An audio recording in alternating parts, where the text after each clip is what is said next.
Historically, the opening match of a World Cup is a careful ritual, a conservative affair where the host aims to win without taking unnecessary risks. Going into the 2026 tournament, the expectation was a return to that steady pace.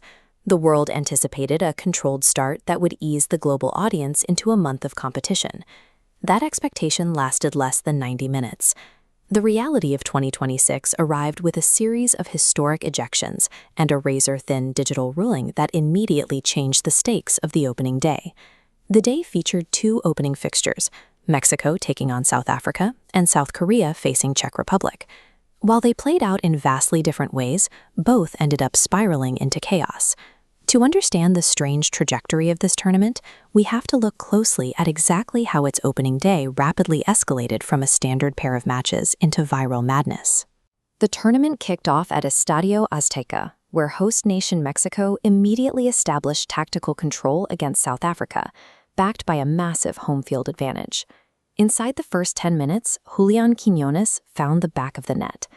That early goal set a commanding tone, allowing Mexico to dictate the pace of the game exactly how they wanted. In the second half, 35-year-old Raúl Jiménez doubled the lead.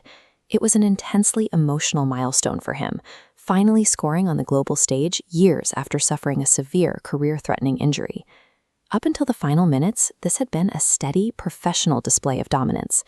Then, that stability completely shattered. This timeline chart maps the flow of the match.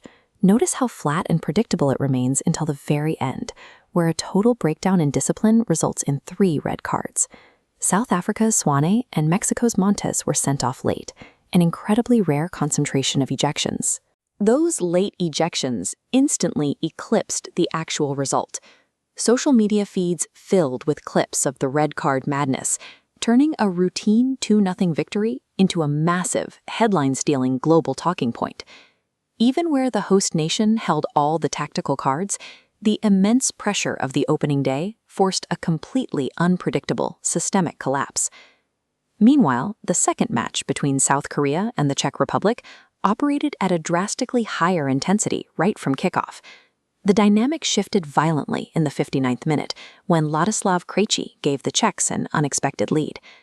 South Korea responded with an aggressive tactical shift. Relying on sheer collective resilience, Hwang In-bom leveled the score shortly after, with a stunning solo effort through the defense. They then exploited the Czech team's tired legs late in the game. Substitute Oh Hyung-gyu came off the bench and immediately scored the winner off an assist from Hwang. The mechanics of this victory weren't just tactical. They relied on a calculation known as the VAR offside delta. This is the tiny, computer-calculated distance used by video referees to decide whether an attacking player is legally positioned, often coming down to single millimeters. This schematic shows exactly what that looks like in practice.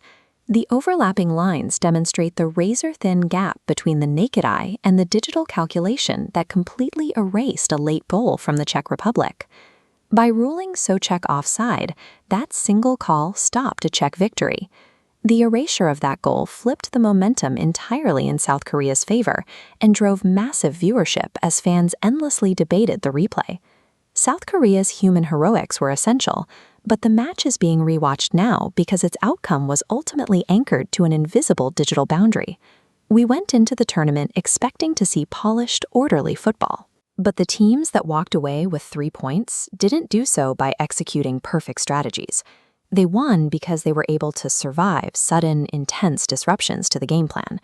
The outcomes were decided by microscopic margins: a total loss of discipline in the closing minutes, a substitute capitalizing on exhausted defenders, and digital lines drawn on a referee's monitor. For the remaining competitors, the message is clear. Relying strictly on pre-tournament rankings or an assumed tactical dominance won't guarantee a path forward. Day 1 of the 2026 World Cup has forced a total reassessment of what it takes to survive a tournament where established logic no longer applies.